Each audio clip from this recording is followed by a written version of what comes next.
Hello sir, મારું નામ ખાંડવાલા વૈષ્ણવી ચિંતન કુમાર છે. હું મેડીપ્લાનિંગ ઇન્સ્ટિટ્યૂટમાં DMLT કરી રહી છું. આજે હું તમને બાયોમેડિકલ વેસ્ટ વિશે જણાવીશ.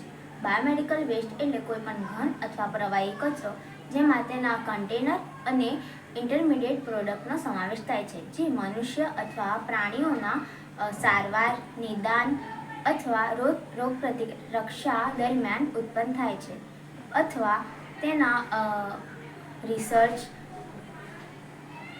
પ્રોડક્શન અને ટેસ્ટિંગ દરમિયાન ઉત્પન્ન થાય છે. હવે હું તમને એના પ્રકાર વિશે જણાવીશ. પહેલો છે ઇન્ફેક્શિયસ વેસ્ટ, બીજું pharmaceutical waste, genotoxic waste, sharps waste, pathological waste, radioactive waste, non hazard waste. આ બધા બાયોમેડિકલ વેસ્ટના પ્રકાર છે. Thank you.